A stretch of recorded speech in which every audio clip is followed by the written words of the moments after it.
Të huajt në Gjermani paguajnë qira më të shtrenjta se sa gjermanët. Kështu thuhet në analizat e fundit, sipas së cilave të huajt në Gjermani paguajnë mesatarisht plot 9.5% qira më të shtrenjta për 1 metër katror se sa gjermanët. Këto nuk janë të dhënat e mia, miq të dashur, por kështu pohon zyra federale e statistikave, pra janë të dhënat të shtetit gjerman. Kështu në këto të dhëna thuhet konkretisht se personat që nuk kanë shtetësi gjermane, pra të huajt, paguajnë qira mesatarisht 7,75 euro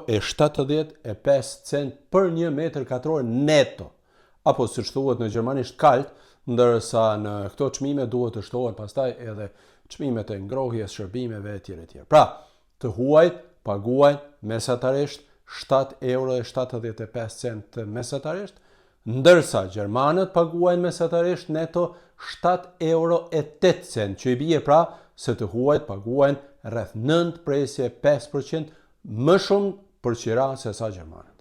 Po si është e mundur? Përpjekja e parë për një shpjegim vjen nga vetë zyra e statistikave, e cila supozon se shkaku është që të huajt kryesisht marrin me qira apartamente më të vogla, ku çmimet janë për 1 metër katror më të larta, ndërsa apartamentet më të mëdha janë me çmime më të ulta mesatare, pra për 1 metër katror. Ky shpjegim mund të interpretohet, miq të dashur, kështu apo ashtu, por fakti është që 1/4, pra rreth 25% e të huajve në vitin 2022 për shembull, kanë jetuar në apartamente më të vogla se 60 metra katror, pra fjala është për të huajt, që është gati 2 fish më shumë se sa gjermanët. Me një fjalë, gjermanët jetojnë në apartamente mesatarisht, gjithmonë po them, më të mëdha se sa të huajt.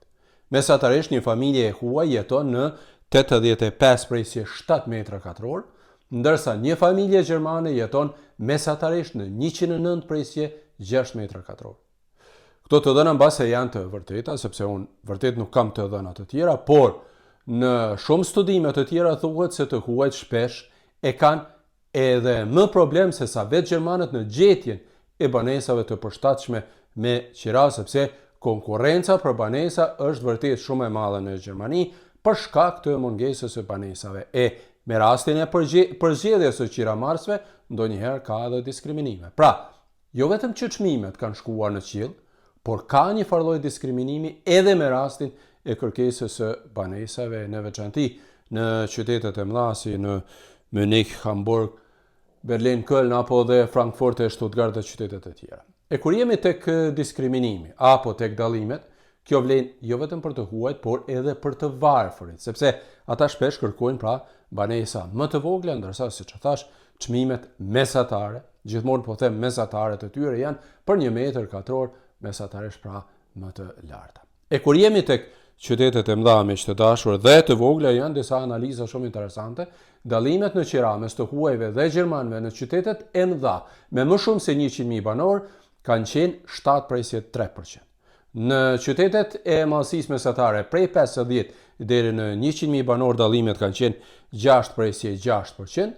Në qytetet edhe më të vogla, nga 10.000 deri në 50.000 banor për shembull, dallimi ka qenë 9.3%, ndërsa në bashkitë më të vogla se 10.000 banor, këto dallime janë mesatarisht plot 10.6% pra të qirave të huajve dhe gjermanëve. Të gjitha këto janë të dhëna statistikore që shpesh ndoshta edhe nuk përputhen me raste individuale, por e gjitha kjo tregon se dallimet në qira ekzistojnë dhe se të huajt paguajnë më shumë për qira se sa gjermanët. Po jo, miq të dashur, e keni vretur edhe vetë këtë farë lloji dallimi, e keni përjetuar edhe vetë? Nëse doni mund të më shkruani pra këtu në video, dhe mos harroni ta shpërndani edhe këtë video, sepse duhet ta dinë të gjithë ata që jetojnë në Gjermani apo dhe që duan të vinë dhe të jetojnë në Gjermani, se në aspektin e qiramarrjes ka dallime e këto dallime shpesh kufizohen edhe me një farë lloj diskriminimi. Faleminderit që jeni me mua dhe mirupafshim.